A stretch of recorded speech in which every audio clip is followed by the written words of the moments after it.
These are the live pictures out there on the course at the moment. 104.4 kilometres to go. Just over 50 Ks ridden so far today. 2 minutes and 19 seconds. It's quite a short advantage. It's been building slowly. Enough sprint teams behind to make sure that this really doesn't have a chance of sticking today. All depends on what happens, though. For the minute, the sun is out, the roads are dry. Alongside me, as ever, is Sean Kelly. And Sean, picking up the pieces from yesterday. We'll talk about the GC boys in a minute and how that went. But today, we expect nothing more, nothing less than a sprint finish. Well, he's looking at this route and looking at what's left for the sprinters. It's certainly that way. It looks that way. And, you know, with a breakaway of 6 riders out there in front, I reckon they will be controlled by this team of the sprinters. And but yeah, you never know. Sometimes the team of the sprinters, you know, we've lost some riders, injuries, all of that. You have to consider all that. When you go through the list of injuries we've had here and the list of crashes, then sometimes the teams may be not capable of controlling it. But when you look at Nasser Bouhanni's team, complete. So I think, you know, they are really up for, because we've seen him. He is the fastest in this race at the moment, and we did see with our interviews, how can you beat him in a straight out sprint? I see it being difficult for anybody unless they can really cause some problems in the final kilometres, these technical finishes. That is the only way I think they can beat Bouhanni if it comes down to a sprint today. Oh, Giacomo Nizzolo, very eloquent in English there, by the way, I have to say. The Trek Factory racing rider, the Italian sprinter, of course, as you said, looking for ways to beat Bouhanni. A big day in the points competition today. This is probably the last chance for an expected sprint, unless something strange happens on one of the stages next week. We've got a day that is slightly flatter than the rest, but there's still hills in it. Probably the last chance before the last stage in Trieste. Not much sprinting after today then. Bouhanni leading Nizzolo by 26 points. There are intermediate sprints to come, which are going to be important on most of the stages. Ferrari as well, fellow rider, further 4 points behind. Short distance, fastish day maybe today, certainly given the fact that we have only a break of just 2 minutes and 37 seconds. From tomorrow, Sean, the task of the red jersey, whoever it is, to hang on and make sure they get the time limit. Well, that is going to be the concern. I think the sprinters in here, they are going to think about today, focus on the stage today. For some, try and get a victory. For Bouhanni, try and get another one onto the palmarès at this Giro. An excellent performance he's having. And, you know, then think about the days to come. I don't think they're going to be really thinking about the difficult mountain stages big time. It's going to be in the back of their mind. And when you look at this profile of what was left in this race, it has to be scaring the sprinters, because there is difficult days there where they're going to have a big battle with the time limit to make it inside it. But, you know, get as much as you can out of today, get as much low as you can, mark up as much points as possible for the sprints jersey, and then see what you can do in the mountain stages. It'll be all about survival for a lot of the sprinters. All about making sure they know the route as well. You could see a couple of the riders there having a look at those pink cards that sometimes they tape to the stems. In this case, it was in the jersey pocket. That was Maxim Belkov, number 182, Russian rider riding for Team Katusha.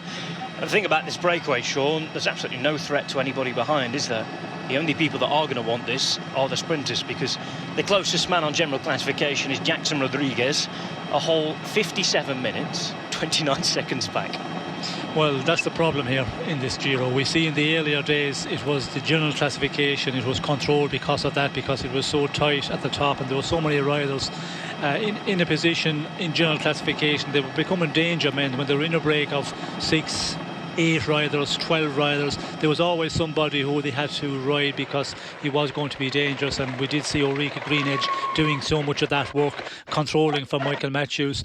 Now we're in a situation where, you know, the sprints there's so little left, and with Bouhanni sprinting so well and the other sprinters not getting anything out of it because of Bouhanni taking 3-stage victories, you know, it's not left much for the other sprinters. So unfortunately for the break again, normally at this point in the race the break would be allowed to go away, but with situation for stages, for the points classification, it's going to be controlled again. I think the sprints we're going to see in this race is going to be between the better climbers who will get away in the mountain stages, and a couple of them finish together. That's about the only sprint over a breakaway we're going to see, because I can't see it happening today. As you can see, 2:16 at the moment. It is being controlled immediately. Straight away, and we saw the pace behind isn't having to be that high either. We saw 37, 39 as they came through that speedo there. But it is strung out here now. That was towards the back of the peloton, going through Cambiano. Beautiful day at the moment in Italy. I can take the finish line. The weather is changing slightly. There's some pretty murky, dark, menacing clouds around that we didn't particularly want to appear. The Maglia Rosa group. A Maglia Rosa with a new wearer today, Rigoberto Urán, the 4th leader of this Giro d'Italia. An historical achievement, the first Colombian Maglia Rosa in history, the 18th Colombian to win a stage. That all started back in the 1970s when Martín Conchise Rodriguez took the first win. This is the break though. Chieri is where we're approaching, 100 k's to go. One of the shorter stages of the Giro d'Italia, by the way, today. That's good planning by the organisers as well. If we think of what's to come this weekend, Sean, we've got 2 big mountain stages. Tomorrow we go from Allier to Europa, then Plan di Monticampione on Sunday. Yesterday would have produced some pretty tired legs and, well, minds full of information that was being collected about the course, and of course some pretty broken hearts as well. A few people not racing as they'd want to race on the time trial. Yes, a lot of disappointed riders. And a lot of riders who threw up surprises as well, we must say. 150k, you know, it's a short stage when you say it quickly. And for the riders, it means it's a short stage. But for, you know, the ordinary individual who goes and ride their bike, if you can do 150 kilometres a day, you have a good training ride in. But for those guys, yeah, it's a relatively easy day, considering the route profile is not a difficult one at all, and they will be happy that it's you know, a shorter one, because we have so much difficult days to come. There's a lot of difficult racing after being done already, a lot of aggressive racing, weather conditions not being good, and when you look at what's left on the menu, it's a very, very big a big plate. Backloaded, isn't it? It's like having a very small starter, a medium main course and a huge dessert at the end of things. One of those big Italian tiramisus. And if you hadn't had enough, then Montezoncolin's a little shot of coffee at the end. It is a hugely entertaining last week and a half that's set up for the Giro d'Italia. And in just over a week, in Trieste, we'll find out who'll be riding in pink. It's excitement that's just starting to build, really. And yesterday, I think, really set up that final week showdown, didn't it? I know we've got a bit to come with the first couple of big mountain stages tomorrow and the day after, but Urán taking control of pink, meaning that his team now has to do the work. Evans losing a lot on that day, and given the fact that he's stronger on the time trial bike rather than the mountains, perhaps even throwing his Giro away. A lot of riders at 2, 3, 4 minutes, but those riders are very good climbers, Sean, and we're going to have to see some attacking riding. Yes, I think it's certainly going to be an exciting final to this Giro. Evans yesterday, we were expecting to pull a bit of time out of the other big favourites, but it wasn't the case. But Rigoberto Urán, he put in an unbelievable time trial. It's amazing the performance he put in there. And Evans, he struggled, but I think he limited his losses very well. And when you look at the general classification, 37 seconds down, he's certainly in there. And now he's going to have to look at what way he can, win this race.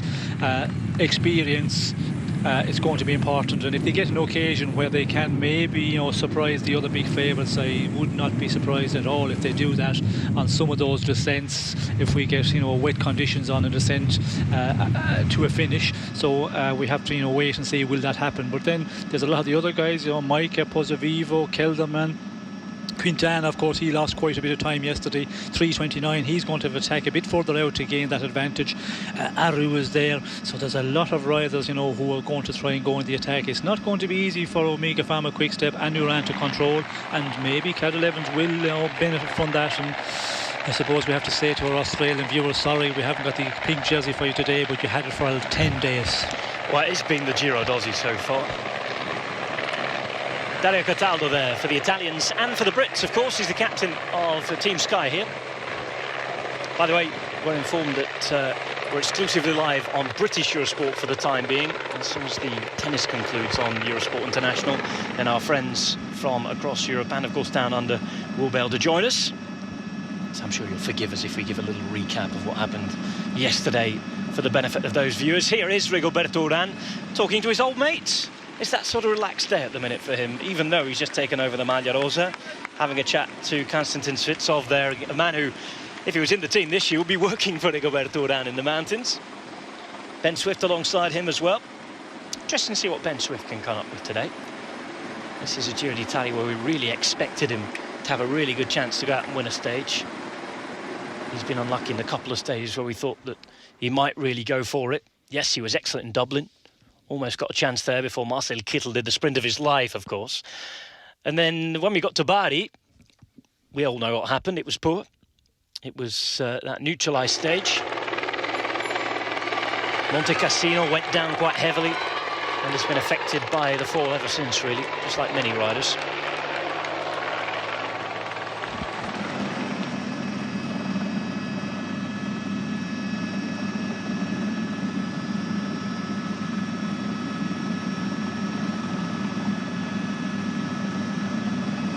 .2 kilometres to go.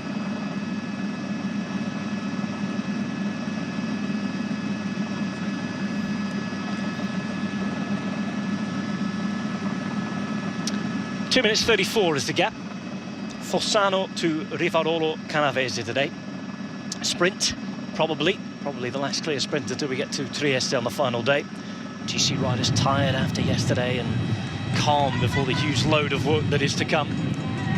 This is Chieri in the meantime. We saw the break go through a couple of minutes ago. Beautiful northwestern scenery here. Not too far from the Italian Alps, just up the road. Likes of Sestria, where we've had fantastic Giro finishes recently.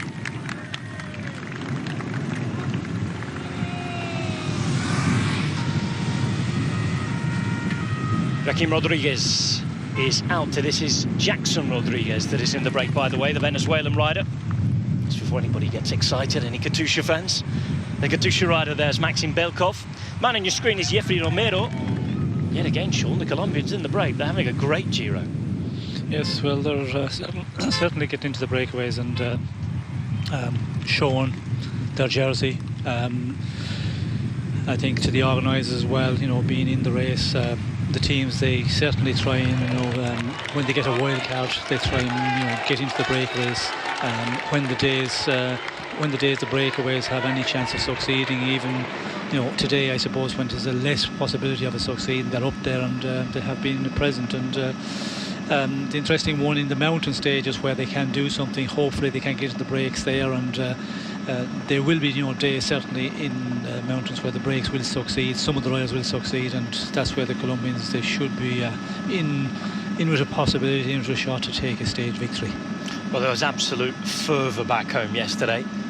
The whole of Colombia watching the televisions in the morning. Just after 10 a.m. when they found out that Rigoberto Urán would be the first man from their nation to go into pink. Europe car are involved as well in the ride here. Team Sky second down there. Giant Shimano have committed a man too. Just tell you about Tobias Ludvigsson. We saw him fall very nastily yesterday. Luckily, he's no broken bones. He's just got a bit of back pain, which is quite a good result after what was a very nasty crash. We were a bit worried there for a moment. Yes, well, it looked like a bad one, and when we see the first pictures when he went over that barrier and smacked very heavily, and there was quite, you know, a distance to fall down, and he had the speed as well, so he got catapulted into the air.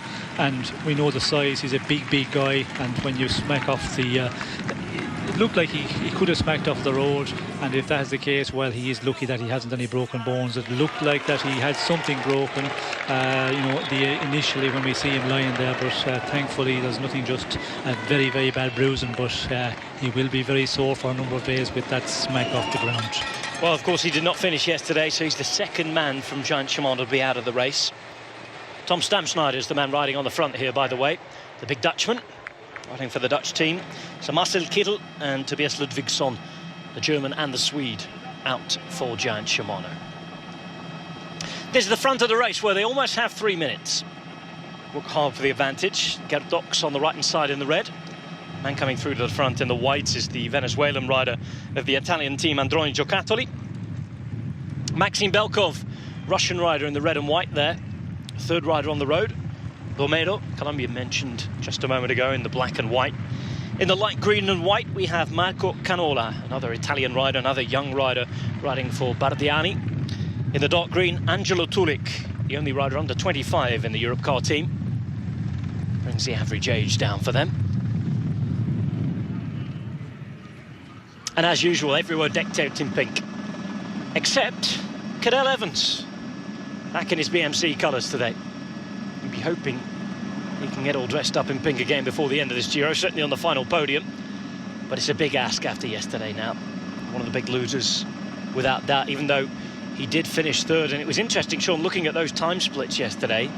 In that third section of the time trial, he was actually up there. He was second best out the lot, but he lost a lot of time earlier on. He lost a lot of time on the climb. He was ninth. It was a section where we expected him to be the strongest, where he was the weakest in the end, the downhill and the flat.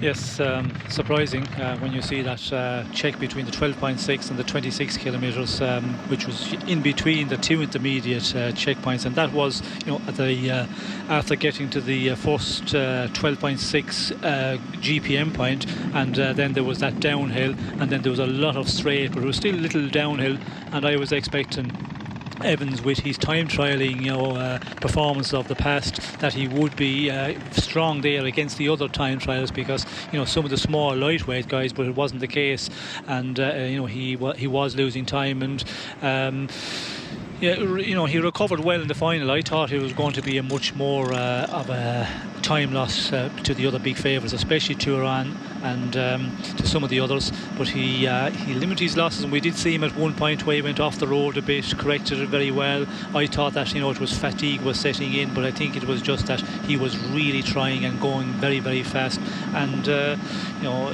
did his final climb very well. I thought that, you know, he would lose a bit more time, but limit his losses, as we called, out on course during the time trial, and he did that job very well. He did do that job very well, certainly in the final part of the time trial. Second best up that climb. Rigoberto Urán topping the timesheets there, and of course at the arrival as well, a lot faster than Diego Lisi. Good performance from him, surprising performance for many. Of course, we haven't been looking at this man over the last couple of days, no need to.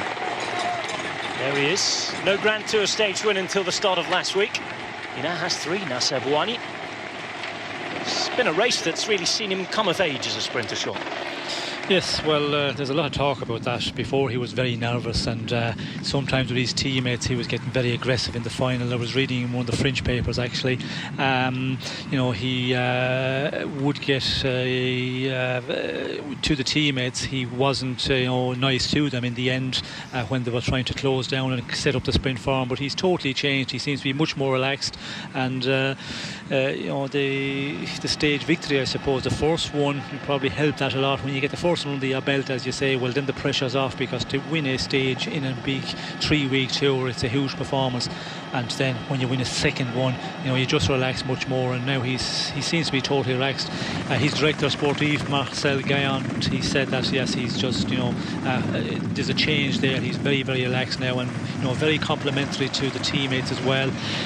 I felt that it wasn't the same before in that respect also, that, you know, he wasn't as respectful for the teamwork they were doing, but you know, he's a change rider, and it will be interesting to see now what the case will be with FDJ, because he's coming to the end of a contract. I see that's negotiating is starting already, and of course with FDJ they have Demar, who is also a top sprinter. So well, that's the question, who goes to the Tour? Because, well, there's talk at the minute as Arnaud Demar obviously wants to go there. He's it was Arnaud Demar who was for the Tour de France, but now of course with Bouhanni sprinting so well, of course Marc Madi is going to say, well, you know, the way he is changed, the way he's winning sprints, the confidence he's got now, it's a problem for FDJ and Marc Madi. It's a big problem. It's a big problem, because you can't imagine Arnaud Demar taking a demotion to lead out man or anything else in that train very, very well. You could imagine that in that team it's one or the other, isn't it? Yes, I think you know, the relationship between them, it hasn't been great, and you know, Bouhanni also said he was never included in the classic campaign within the team, because Demar is also, you know, he is one of the guys who really go for some of the classics, like Ghent Wevelgem we see him performing, and I'm not sure if Bouhanni, you know, he was put into the classics, the learning curve as well. He possibly could ride okay in some of the classics, but we haven't seen him do that as yet. But he hasn't got the opportunity maybe as well. So it's going to be interesting times, and also going forward, you know, with it looks, as far as I know, both of them are coming up for contract renewal. So that is going to be also a problem there. do they hold on to both? Are they capable of holding on to both? Because now there's all sorts of figures being thrown around for Bouhanni with his 3-stage victories here in the Giro, and he has already some teams, talking to him. It's interesting, certainly. If Demar perhaps accepts that he may not be prime man to ride the Tour de France every year, then you could see a situation where they both stay, certainly with Demar giving all that chance in the classics, but if they both want to ride the big race, then they really do have a problem. And of course, I think this rest of this Giro will be important as well to see how Bouhanni gets through the mountains, because we know he always has a difficulty getting through the big mountain stages. Will he change now because he has to get over the mountains to try and win this points classification, the red jersey? That will also, I think, be considered at the end of the race. If he goes all the way through and wins the points classification in this Giro, well then there will be certainly a lot of negotiations, and there will be a lot of teams interested in his services. Certainly with the way he is riding at the moment. Cannondale on the back. Not a good day for Ivan Basso yesterday. Not a good day at all. Ivan Basso having a fall, 4 kilometres to go, having to change bikes, losing quite a bit of his time trial skin suit, and losing a bit of skin as well. There's Davide Cassani, guest of Selle Italia today. He's the new national selector for Italy. Of course, until last year, he was sat next to us in the commentary box. Rai commentator, rider who didn't particularly achieve too much in his career, but has always been a vocal man in Italian national cycling. Has the job now that I think he's wanted for quite a while, one that was vacated by Paolo Bettini. Matteo Rabottini right at the back, one-stage win at the Giro. Second Giro d'Italia. And these are the Piemontese hills.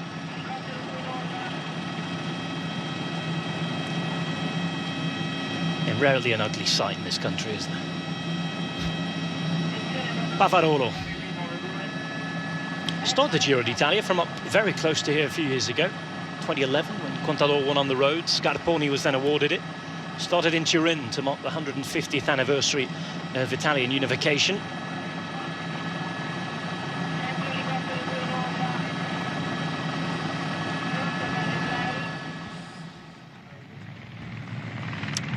Tulik has been out in the break. Pierre Roland, again, another man who lost quite a bit of time yesterday.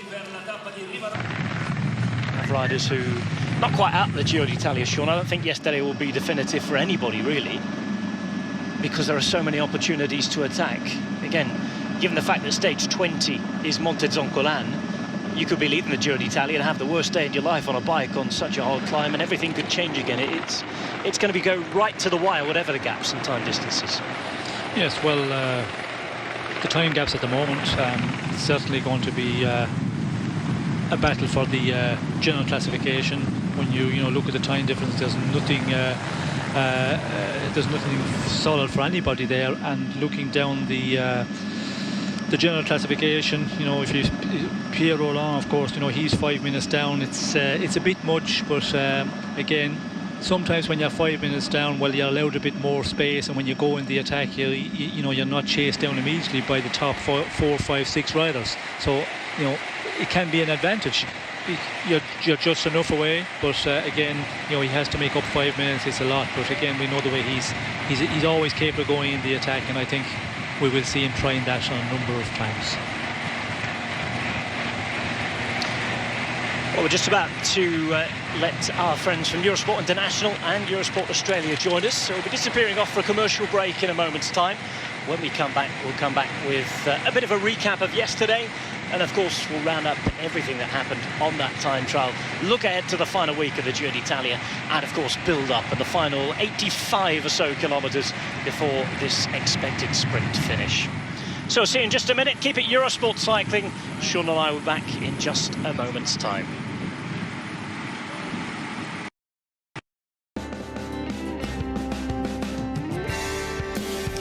Giro d'Italia, it's stage 13 today. On our way to Rivarolo Canavese. Sprint stage expected, 157 kilometres And for those of you just joining us on Eurosport International and Eurosport Australia, a very warm welcome to our coverage. Let's have a look quickly at what happened yesterday.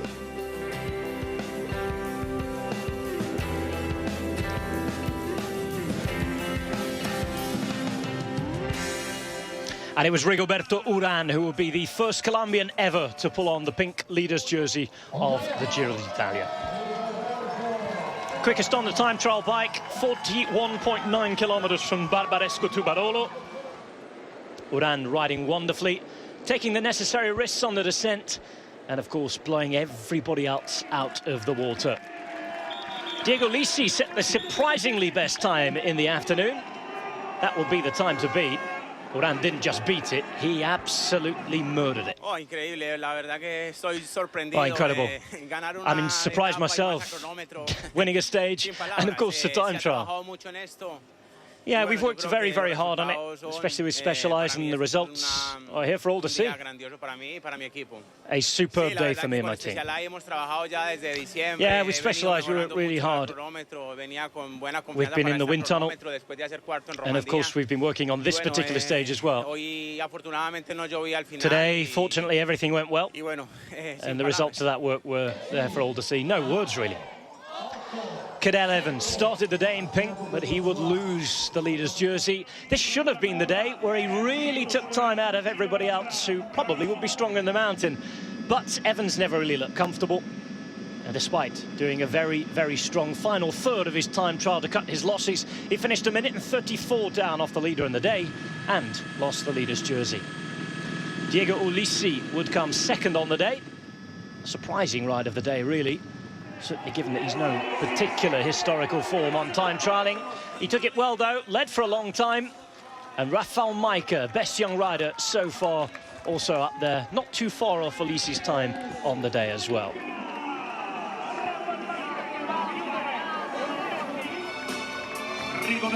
All about this man, though. All about Colombia. Fantastic emotions. What a day.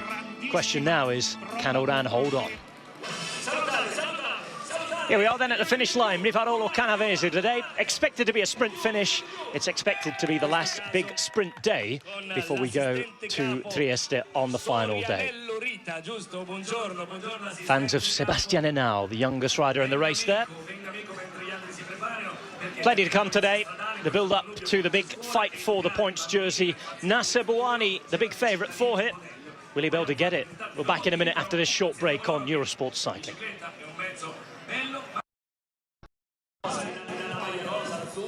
A very warm welcome back, everybody. It's Giro d'Italia stage 13 today. We're picking up the pieces after the big shake-up in the general classification yesterday on stage 12. An interesting stage, a stage that saw our fourth leader of this Giro d'Italia. For you Australian fans watching down under, Sean was telling our Australians watching on British Eurosport earlier today that, of course, Cadel Evans is no longer in the pink jersey. Time for him to fight back, though. This is what's on the menu today, though. 157 kilometres, just one fourth category climb. It's expected to be a sprint. And this is the profile. Starting off in Fossano, home of one of the big Giro sponsors on the Maglia Rosa. One climb. And again, the sky looking particularly menacing at the finish. 23 degrees, partly cloudy with possible rain. As the afternoon goes on, that's changing to forecasts of thunderstorms yet again. Well, this is what happened at the start of the day. Cadel Evans no longer in pink. Back in his BMC covers as former teammates Gasparotto and Kieselowski chatted. Scarponi was still trying to hang on and get better from his injuries. Agi Dezela Mondial had a wonderful day on stage 12. Europe it didn't go too well for them. They lost quite a bit of time, certainly with Pierre Rolland. A sunny, warm day, and I think when all the riders turned up, they were expecting to have a nice, easy day on the bike. Rafał Majka on the left-hand side in white. Nacer Bouhanni, a big day for him in the points competition in the red. The new pink jersey wearer, the new leader of the Giro d'Italia, Rigoberto Urán, with the blue jersey wearer just behind him, his compatriot, Julian Arredondo. A lot of people in GC wanted to take it easy today before the mountains arrived and after the time trial yesterday. So there wasn't a big fight to get in the break. went on for just a few hundred metres before a break would be allowed to go. 6 riders would get there eventually, 5 going away first, before one other rider, Maxim Belkov, will then bridge and make the gap. And in the end, the riders we had out there were Jackson Rodriguez, Marco Canola, Gert Dox, Jeffrey Romero, Angelo Tulik, and the aforementioned Belkov.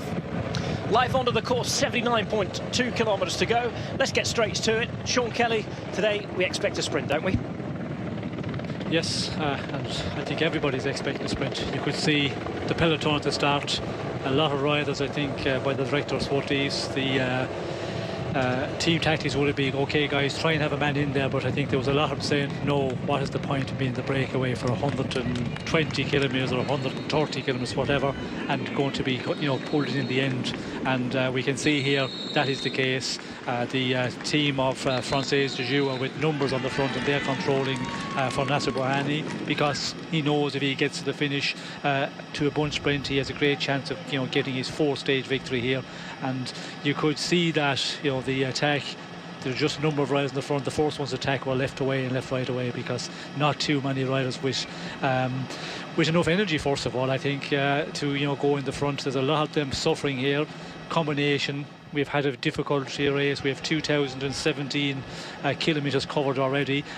Difficult conditions, a lot of aggressive racing, a lot of crashes, a lot of injuries. So all that combination, people are, you know, want an easier day.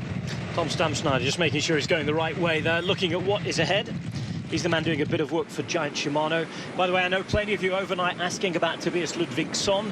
We told our British viewers early today, just before the rest of you from around the world joined us, that luckily Ludvigsson did not break anything in that fall.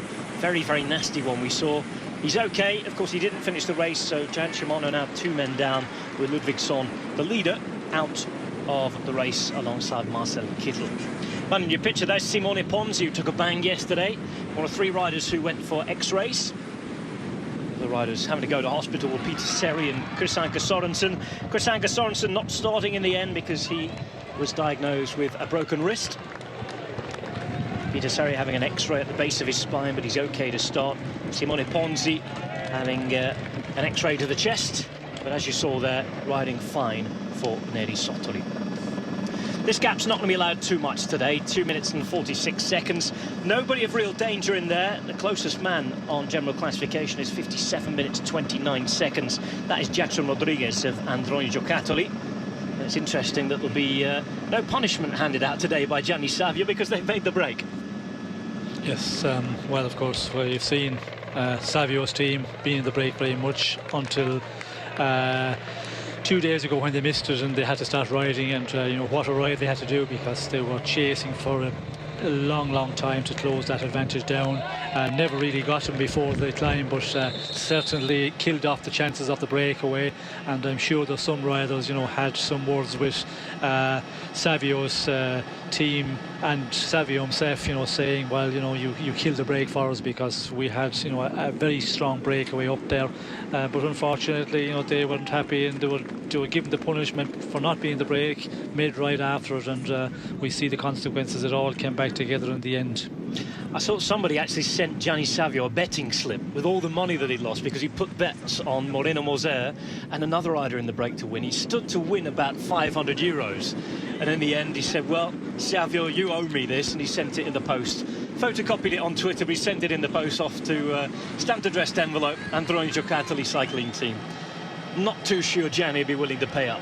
That's cycling, he said. He's actually responded to a few of the words, saying we're not being bullied by anybody, it's our race, we want to be respected, and I suppose he's got every right to do that.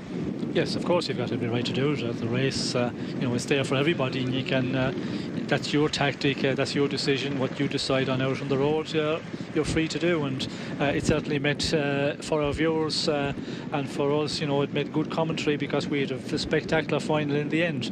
If the breakaway had stayed away, we already see some signs the stronger ones were going to ride away, and it would not be as exciting. And of course Mick Rogers is the one, I suppose, is maybe thanking Gianni because he got his stage victory out of it, and he's made the race for Mick Rogers stages. It's just a great race for him now on his comeback race to win a stage in a big 3-week tour. He's first as well, which was surprising to me when we looked at his palmarès. But yes, he's going to be the happy man after Savio, pulling back that breakaway and killing any chances. Who are the happy men and who are the disappointed men yesterday? That is the question. Rigoberto Urán, obviously, extremely happy. Delighted a whole nation, in fact. Urán's victory and resultant pink jersey was so important for Colombia as a cycling nation that even his big race rival, Nairo Quintana, was excited. And Quintana didn't do the best day that he's done or expected to do on the Giro. It was okay for him, but Quintana publicly thanking Urán for what he said that was making a whole nation dream.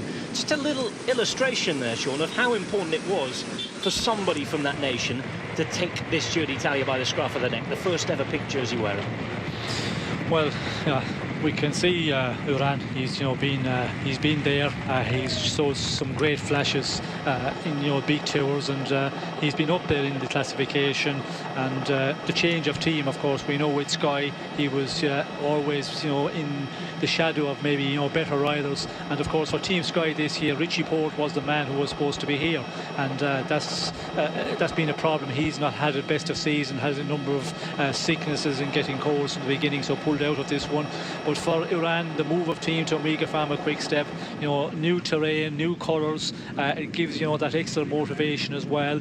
And I think he went to Quick Step, as he's mentioned, to try and win a big tour, and he's on the road to doing that now. And yesterday, he put up the time trial, I think the best performance of his life in time trialing, and we know what he's capable of in the mountains. But the pressure of the race over the next what is it, 7, 8, 9 days to go, how will he manage that? Will he be able to carry that all the way to the finish? Because now the press will be with him all the time, and that is something which it can affect the rider's performance. And every day you have to go to the press room every evening because you are the race leader. That combination build-up of fatigue, that also has to be taken into consideration. But he's certainly looking very, very strong, and in a real strong position to win a big 3-week tour. Well, there's another time trial to come on that in time trial. Do you think he's going to heed your advice and take to the clippers on the rest day? You said that he'd be 15 seconds quicker with a haircut, didn't you? Yes. Well, we'll have to wait and see. It'll be interesting. Certainly there's a couple of seconds there. 15 maybe a lot, but there's surely a number of seconds there with a bit of shorter hair. Short back and sides on the rest day then. There you go. It's another betting market that's just opened up. Well, we talked about Quintana. Didn't mind the climbs too much yesterday, but funny, he could only push along a 54-tooth chain ring. I say only, it's absolutely massive for any normal cyclist, but his competitors grinding away with 55, 56, able to grab an advantage on the flat. He's hoping that his cold will go away and take some time back in the high mountains. He's a man that did okay yesterday, even though he did lose a bit of time in the end. Yes, well, I think he lost probably a bit more time than he would have liked to. That 2 minutes 41, I think it's a lot. But again, with what's left in this race, with the mountain top finish, the difficult mountain top finish we've got, if he gets into his real fighting form, well then that advantage he has lost, or that time he has lost, he got to make up. He could pull that back, and it's going to make it interesting. He's going to have to tack a bit further out now earlier on the climbs, and that will make interesting racing for us all. Well, you Australians, stay tuned. After this commercial break, we'll talk about your man and what he hoped to have done better on the day.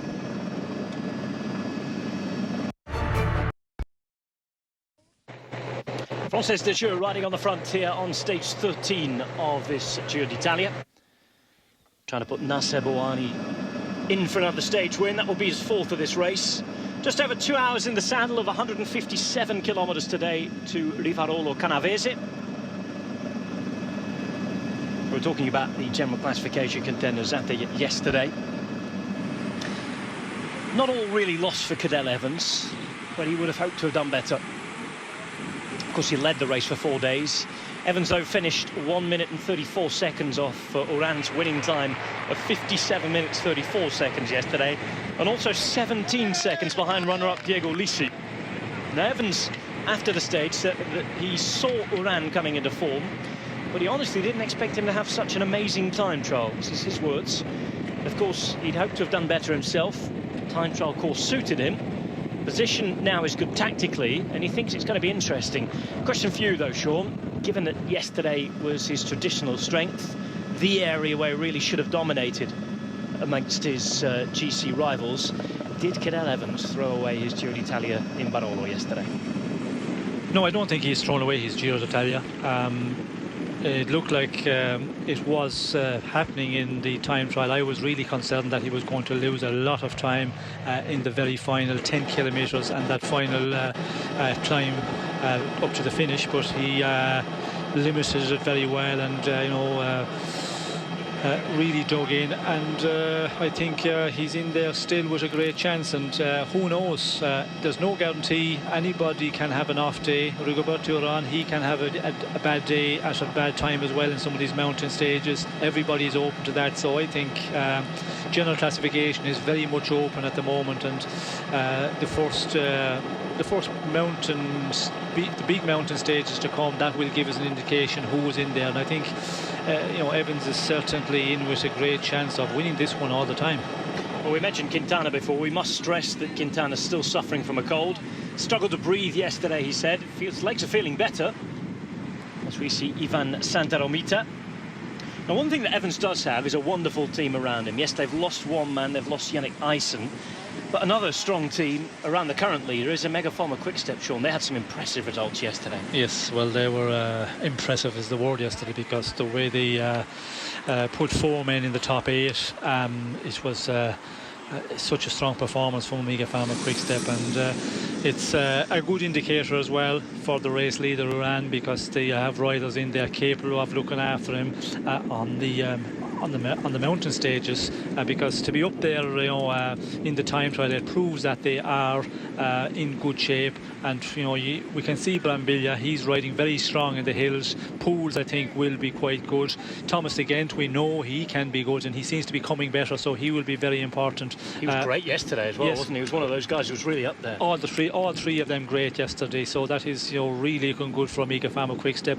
The team classification at the moment, they're leading, of course, because of their performance yesterday, but they had to be up there the other days as well. It's not only yesterday's performance put him into the lead in the time classification of teams, so it's it's looking good in that way, and I think Urán can be relaxed in that situation, that he's going to have men pretty much with him as much as Cadel Evans will have. Dear, another crash. Yet another crash in this Giro d'Italia, and yet again it struck the Katusha team. It is Vladimir Gusev who is down on the ground. Chain all over the place. The raincoat. And the raincoat underneath through the brakes. Dear, oh dear, oh dear. How needless was that? Well, it's amazing, the riders. You see them riding along there with the raincoat just hanging, half it hanging out of their pocket, and then, of course, when it falls out, it goes down into the wheel. It's like putting the handbrake on the car when you're doing 35, 40 mile an hour and just leaving it on. It's just going to turn you sideways and put you into the side of the ditch or into the barrier, and that's exactly what we've seen here with the rider. And you can see Gusev has already been down a few times. Now it looks as though he was getting the raincoats from the car, in fact, trying to put them in his pocket, and ouch. Good job he wasn't in front of the car when that happened. Dear, oh dear, oh dear. So Vladimir Gusev, well, at least he looked okay. He's going to go and get a new bike now. He's got a bit of a task to get back on, and what they're going to do is give him the the raincoats, pardon me, in his hand. The ambulance stopping off to make sure he didn't need any help there. But, well, one indication of the reason he's going to raincoats is because of that forecast we told you about. Rain is forecast again, thunderstorms again. Looking at the finish, Sean, it's one of those fantasy finishes again, and it seems like it's been designed by somebody who's never been sat on a bike. It's very dangerous for a sprint. Yes, well, it's another one of these tricky finishes, very, very technical. In the final kilometre, we have, right, left, right. The final right-hander is 250 metres to the finish again, and that is very, very late, because the rate it will be going, and we did see 2 days ago the problems we had, that crash in the very final, almost in the very final corner. Throw in the wet conditions, and it's going to make it so nervous and so dangerous again, and we're having them so many days now. Okay, you can have one day, but every finish seems to be a very technical one. Screaming there at the finish line for Colombia. feed zone in the meantime, and lunchtime for everybody out there on the road at Volpiano. Not the most interesting restaurant, is it, on the hill? And a passageway above the motorway. The important thing's what's in those musettes. Talked about it the other day. A bit of variety is what you need at this time in a Grand Tour. After you've been now, what, 13 days on a bike and sugary gels and everything. 66.6 kilometres to go. As always here on Eurosport Cycling, we want to hear from you. Your reaction to yesterday will be fantastic. Hashtag Eurosport Cycling, at RobHatchTV. If you have any questions for us, just get involved and join the conversation on Twitter. We'd love to hear from you.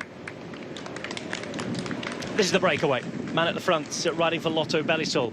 Gerdox, involved in the break in the Irish stages earlier on. Marco Canola's with him, another man who's not in the break for the first time. In fact, there's a lot of riders desperate for that Fuga Pinarello prize, but there's one man who's sweeping away with it at the minute, and that's Andrea Ferri, isn't it, Sean? Yes, well, he has a huge amount of kilometres clocked up, and he's been out there for so much in the front.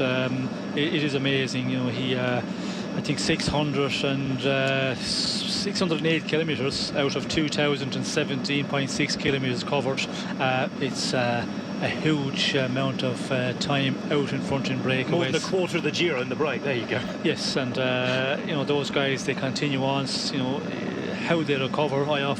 I've often asked myself that question when you're in there, competing myself, and when I look at the big tours and the guys, they can do so many kilometres out in front. It is a talent in its own, because to recover from something like that, a big breakaway, the next day to be able to recover and get through again, and to do 3 weeks a race and already have 608 kilometres clocked up in front, it is a great performance. Do you think it's something that should be a little better rewarded?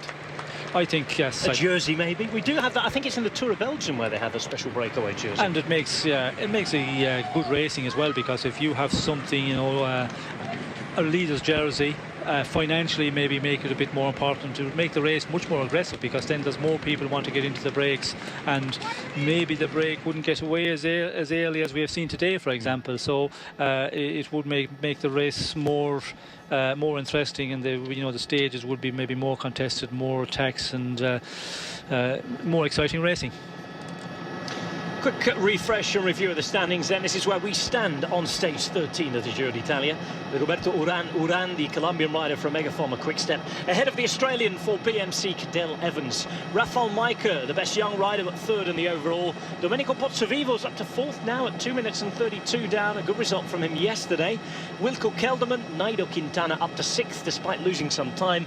Fabio Aru within touching distance as well. And then we get down to Wout Poels, who we said is running very, very well in aid of Nairo, I should say. Rigoberto Urán, the other Colombian rider. Rafał Majka, 58 seconds ahead of Wilco Kelderman. A good time trial from the Belkin boy yesterday. Quintana, remember, is still involved in that young rider standings.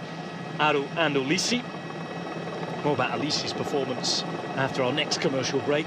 Lampre riding very, very well in this Giro d'Italia.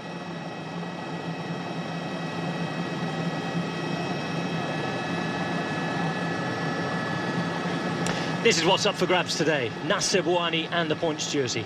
Giacomo Nizzolo is 24 points behind the eternal second place man on this Giro d'Italia. Ferrari in third, Viviani fourth, the British rider Ben Swift in fifth place. Cadel Evans, Ulissi, Kelderman, Urán, Battaglin. But remember, this year the point system has changed.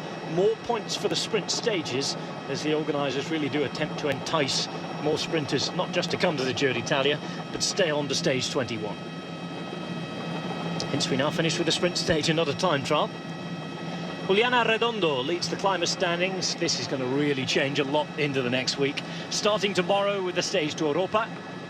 Colombian in charge of the blue jersey. Ulissi not far behind. Pirazzi will certainly have a go in the last week. He's recovering from his crash. Kieselowski's fourth, maybe a new aim for him, is the mountains jersey. Evans, Kelderman, Turao, Veining making up the top eight. So that's a quick check on the jerseys. Team standing by time looks like this. Omega Pharma Quick-Step, we mentioned their excellent performances yesterday, and that is why they are 5.5 minutes as a team ahead of Age de Zella Mondiale, another team having a very good Giro. BMC did have boys up until Steve Morabito lost quite a lot of time yesterday. Morabito slipping to 4 minutes 20 behind into 9th place. after he started the day in 5th. And a super team prize. A few of you are asking what this is the team prize by points. Lamprimerida with those stage wins ahead of a Megafarmer Quickstep. Track Factory Racing. Gian Shimano, remember, had a couple of stage wins at the start of the Giro as well, through Marcel Kittel.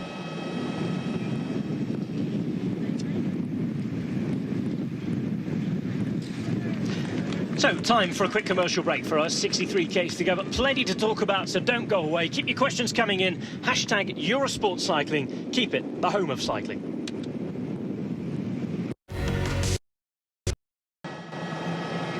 Feed Zone has just seen the break go out to 3 minutes and 9 seconds. It's the biggest advantage they've had so far of 6 riders. Just a reminder who they are. They are the Andrónico Cantali Venezuela rider in white, Jackson Rodriguez. He is from Venezuela, one of a couple of Venezuelan riders in the race. Marco Canola, the Italian for Bardiani. He's wearing lime green. Also out there's Gerd Dox, Belgian rider for Lotto Belisol. This has a few of the rain jackets start to go on. You can see that the weather is set to change. Everybody in the team cars has seen the same forecast that we've seen. Keep going through those breakaway names. Jeffrey Romero is the Colombian in the black there. Angelo Tulik for Team Europe Cup. He's wearing dark green with Maxime Belkov in red and white for Team Katusha. This, by the way, is the peloton. Breakaway 3:14 up the road. And there's the new race leader, Rigoberto Urán, 4th leader of this Giro. The only one not to have any connections to Australia so far. Yes, we had Svein Tuft, the Canadian, for the Australian team, the first Maglia Rosa. And the man from Canberra, who was Michael Matthews, has since left the race. Cadel Evans, 4 days in pink as an Aussie as well. Rigoberto Urán, a Colombian, riding for a Belgian team, the first ever Colombian to wear the Maglia Rosa. Now, he's won one previous TT in his life. We found this out last night. He was actually the junior TT champion in Colombia. But he is the 3rd Colombian in history to lead a Grand Tour. First in 11 years, though. Lucio Herrera, I remember, leading in the Vuelta once upon a time. Hugo Peña at the Tour de France in 2003. And in 2014, Rigoberto Urán leading the Giro d'Italia. First Maglia Rosa, though, as the first ever Giro leader for Colombia. 27 years of age now, Sean. Often referred to as 26, 27, the age of maturity for cyclists. As Scarponi there, certainly more than a mature rider, going back to do domestique duties, which is a strange position for him, given his time. But he's the right age, isn't he, Urán now? Well, he's certainly the good age. I think that's their strongest time, 27, you know, 30, 32. Junior time trial of Colombia, I wouldn't take too much from that, because as we know, Colombian time trials, there's not many of them there, so to win that, it wouldn't be a huge palm race to start shouting about. But yesterday's one was certainly a time trial that you could start, you know, shouting about, and the performance he put in, the way he put so much time into everybody else. And he's a rider, you know, he's been there, he's coming up through the ranks, winning stages, and in general classification, you know, he's been up there in the big tours. Now, you know, he's en route to win a big tour, and he's certainly looking real strong at the moment. And the important thing is the team is looking good, and that's going to be so important for him, because he will need the team around him. I feel that Cadel Evans is going to, you know, start, you know, digging into his tactical books and just looking at opportunities. Where can he take time from him? Because on the big climbs, I don't think he's going to be capable of doing that. But there's a lot of opportunities here, and we must remember, you know, when you see the Tour of France, Nibali, for example, you know, on the descents, he's done that in the Tour of France 2 years ago. So we could see something in days where there will be an opportunity, and I think if there's an opportunity, Evans has got the experience to take advantage of it in that way. We saw Scarponi there, ever the joker. Again, certainly within the world of cycling, not necessarily to the English-speaking cycling public, because he's not a great English speaker, as Michele will say, but he is known as the big joker of the peloton, and I think it was the team car that decided to play a joke on him there, giving him the wrong size gilet. You say, whose is this? Far too small. And if it's small for Scarponi, then it must be small, because he's not the biggest of guys. Nice to know that there's some humour, though, being battled on there. He's had a horrific race. But if he's recovering, looking a little better, he could be a vital man for Fabio Aru.